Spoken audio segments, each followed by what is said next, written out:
بس عيدك مبارك. كل عام وانت بخير. عليكم بالخير يا رب. الله يحفظك. اللهجة مو عراقية؟ لا سوريا. هلا بسوريا، شلون سوريا؟ الحمد لله زينة. شامية؟ لا لاذقية. لاذقية، حياك الله. عيدك مبارك ان شاء الله. عيدك مبارك يا رب. وان شاء الله يا رب يلا يفرج عن سوريا ان شاء الله. ان شاء الله يا رب. وترد سوريا الجميلة هذه، ان شاء الله يا رب. الفتاة اللطيفة جميلة. بسوريا ومعيد بسوريا. ان شاء الله ان شاء الله. ويعود سولفي لي. عليكم على العراقيين بخير. امين امين على الجميع، على الامة العربية والاسلامية. آمين يا سوريا والعراق، صار ايش قد بالعراق قبل ان اسال؟ سنتين. سوريا والعراق اختلاف الاعياد شنو بيناتهم؟ ما شفت انا اي اختلاف الاعياد، بالعكس نفس الشيء، يعني سوريا والعراق كثير متقاربين بين بعض. حتى بعاداتهم بافراحهم بالعيد؟ ايه حتى بافراحهم بالعيد كثير في تقارب بيناتنا يعني حتى ما حسيت حالي كثير بالغربه، يعني حسيت حالي يعني مثل محافظه ثانيه مو حلو. دوله ثانيه. ايه الحمد لله يعني. جيد. هنا سكن عمل؟ عمل بس مستقره بالعراق؟ ايه مستقره ببغداد. مستقره. انت باللاذقيه، يعني جو لاذقيه لطيف. ايه حلو كثير بس رطوبه يعني شوي. بيها رطوبه لين بحر؟ ايه لانه بحر. زين. جو العراق شلون؟ حار بس احسن من سوريا بشغله انه هون ما في رطوبه. سوريا رطوبه كثير يعني وهيك مش بسبب البحر يعني. هون حار بس جاف يعني منيح.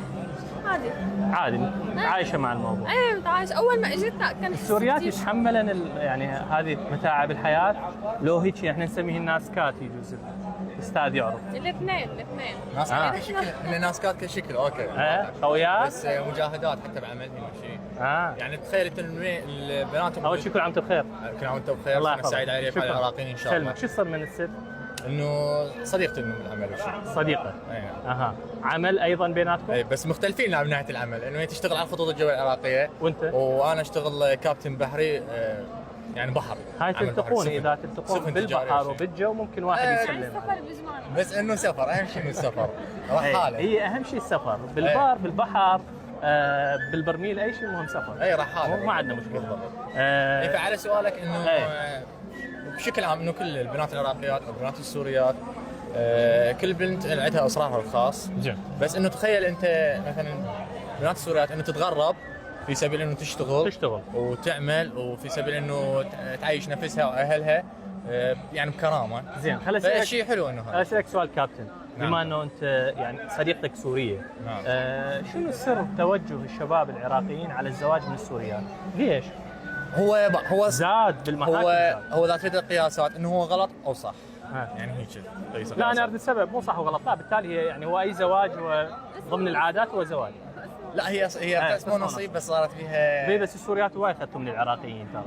يعني العراقيات بدنا نضوجها من عندكم العراقيات ترى. ادري بس احنا ما ذنبنا يعني. شنو ما ذنبكم؟ انتم قاعد تسوون تسهيلات. لا شنو 10 مليون دينار مدري 7 مليون دينار يتزوج. اي بس هو هذا غلط حتى عند العراقيين والعراقيات. تعرف انت الشاب العراقي هسه حاليا، الشاب العراقي تعرف انه انت حاليا صعب انه يلقى شغل، وصعب انه تكاليف يرتب تكاليف عيشته واستقراره. يجي انه يروح يدخل على بيت عالم او تعجبه بنت عراقيه يتقدم لها، يكون المهر انه 20 25 30 40. صار فيها نوع من التجاره في بعض يعني تجاره. انت تاجر ببيتك، يعني ما قاعد تشوفه انه قسمه الرجل المناسب. ونت يستقر وياه وباشر عقبه انه يصير بس ماده ويصير انفصال ومشاكل. خلي اسالك، يسالوك بالعراق يعني البنات والشباب يقولوا لك على هذا الموضوع انه زاد التوجه نحو السوريات؟ كثير بصراحه انه كلهم هلا عم يتزوجوا سوريات وليش وشو الاسباب وهيك.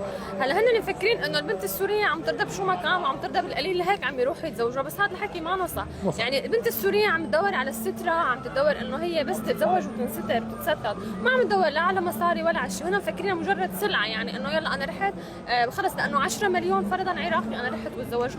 بس سوريا ما بتفكر هيك ابدا، بتفكر انه انا بس بدي انستر، بدي كفي حياتي مع انسان حبه ويحبني يعني ونأسس عائله واسره. صح. بالتالي هي والزواج مثل ما قلت، هي بالتالي امراه ورجل، الجنسيه مو مهمه يعني، بالتالي التقارب الاهم. طبعا. مو صحيح؟ صحيح. اي بس بالاول هي حياه يعني انت رح تعيشها معنا يوم ولا اثنين. استعدت تتزوجين رجل عراقي؟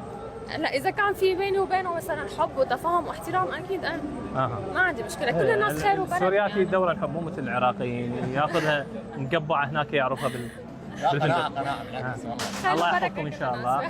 كل عام وانتم بخير. وانت بالف خير ويا رب نتمنى لكم. وانت طاقم طيران؟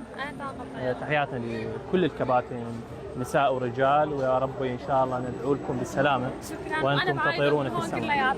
الله يحفظك. وأنت من كابتن، تحياتنا الله يخليك. الله سنة سعيدة عليكم البحريين كلهم. حياك بحارة رحالة البحارة، تحياتنا لكم وندعو لكم السلامة في البر في البحر والجو. شكرا. هلا هلا.